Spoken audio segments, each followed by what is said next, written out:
I'm Carolina with Always Expect More, and today I'm going to show you English paper piecing. English paper piecing is an old technique that's gotten a new resurgence, especially with modern quilters. We love it because it's so easy to carry with you on the go.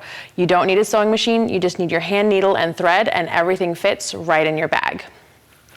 English paper piecing starts with the fabric. You can use pre-cut 5-inch squares if you like, and cut them down to the size of your papers. If you're at home, you can use a rotary cutter and ruler, but if you're traveling, just place your paper right on your fabric, and you can just eyeball your seam allowance. Some people like a 1/4 inch seam allowance. I prefer a good 3/8 inch seam allowance. That helps when we baste. Just cut your fabric all the way around. It doesn't have to be perfect. With traditional sewing, we use our seam allowance as a guide, but here it's really just to secure the fabric. Use your papers on your fabric, and we're using a glue pen. Traditional English paper piecing, we thread baste, but glue basting is faster, easier, and actually secures your fabric better. Glue one side and press your fabric over onto the paper. Then turn it 180 degrees and press the other side. By basting two opposite sides, we're getting even tension across the fabric. Don't stretch your fabric, don't pull it, just keep it secure. Most of my English paper piecing projects, I don't wash, but this glue absolutely will wash out. Lots of people ask, how long will this glue stay? I've taken papers out the very next day or even the same day, or I've kept this glue in for a year or two, because sometimes it takes me that long to finish my project. Once you have your papers basted, you're ready to sew. Take two pieces, put them right sides together, and line them up. Some people like to start their stitching with a knot. I spend so much of my time getting knots out of my thread, it just offends me to put a knot in. So instead, I start by bringing my thread up, which hides my tail, and then putting 3 stitches just in place right on the edge. These 3 stitches in place will work just like a knot, and they're actually going to secure this seam. Most of the tension that English paper piecing gets is where all the pieces meet. So by doing 3 stitches in place at the beginning and end of every seam, it secures it and keeps those places with the most tension really secure. English paper piecing, we don't ever go through the paper. We just want to hit that fabric, but sometimes when you touch that paper, it's a little stiff. I like using a good thimble to help me get my needle through. You can actually use the papers over and over again because you'll be taking out the papers when you're done with your project. Once you've stitched all the way across, secure your seam with 3 more stitches in place.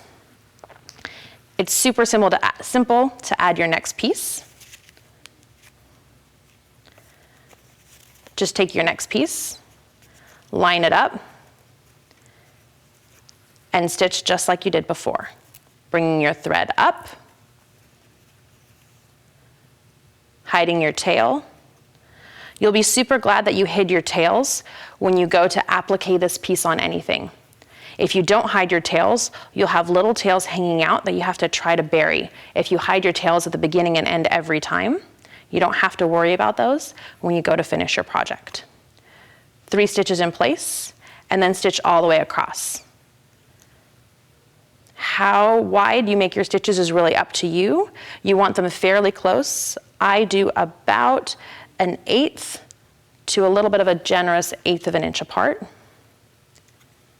And just grabbing 2 or 3 threads on each side and moving all the way across.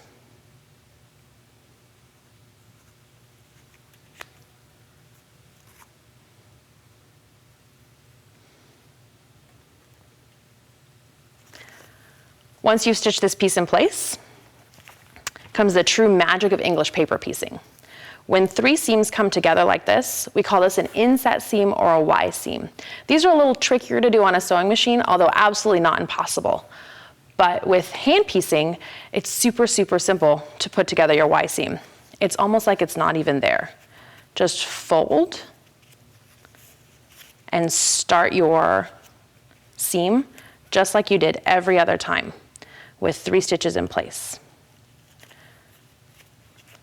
Because I do a lot of English paper piecing, and sometimes I'm working on bigger projects that have a deadline, I find that this part tends to put more stress right on the inside of my hand. So sometimes I'll just fold this paper right in half, and that reduces that stress and that tension on my hand, and I can sew easier. I don't worry at all about folding those papers. The papers are super inexpensive. They come in packs of 100. I can use them easily 4 or 5 times. And if I throw any folded ones away because I just don't want to use those, it's really not a big deal.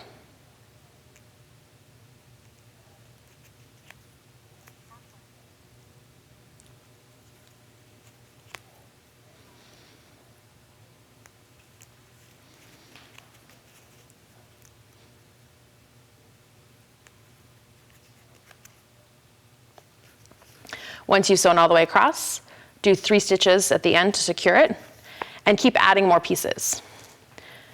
You can keep adding more pieces until you get whatever shape you want. For this project, I'm using a flower, or you can keep adding to make an entire pillow, or even an entire quilt. You can use smaller pieces and applique them to make a smaller quilt if you like.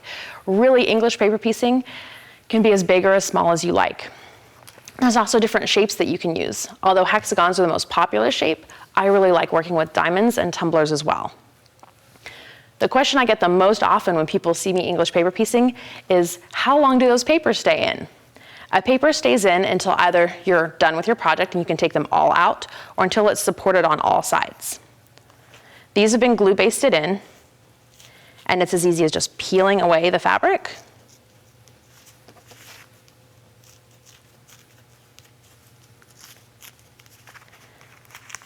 and popping your papers out.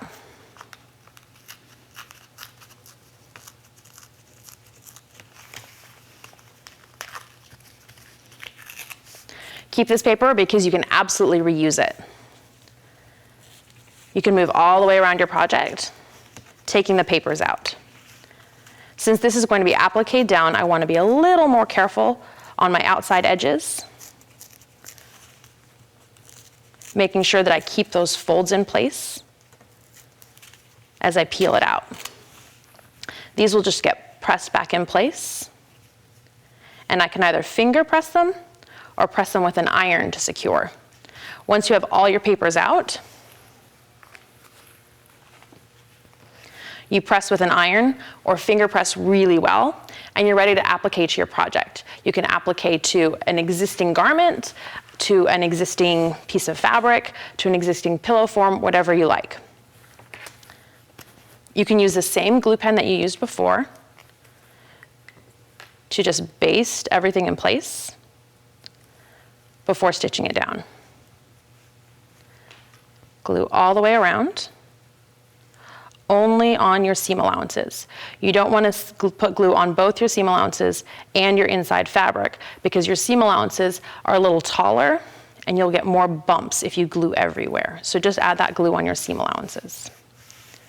Press it in place. If you're at home or at a hotel and you have an iron, you can set that glue a little faster with an iron. And once the glue is set, you can stitch everything down using your same needle and thread. I love to use 100 weight thread when I'm English paper piecing because it's as fine as a hair and it makes your stitches truly invisible. Once everything's basted, secure it into your hoop, and you can be complete with a project right there. Or you can add some stitches.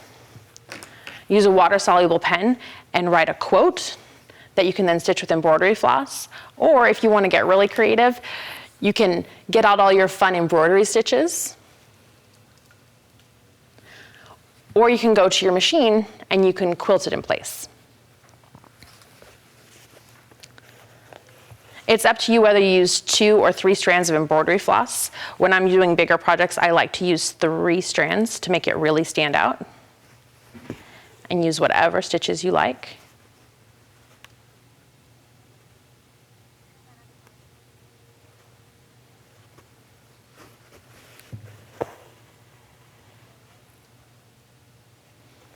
to stitch. Right here, I'm just doing a straight stitch to go all the way on my lines. What's great about using the water-soluble pen is that after you're done, you can just use a washcloth and some water, and these marks will wash completely away. There are also air-soluble pens, and those are purple, and when you use those, they disappear on their own after a short time. But I have small children, and I never know if I'm going to get to finish a project today or a week from now. So I always like to use the water-soluble pens, so that way my project doesn't disappear while I'm off doing something else.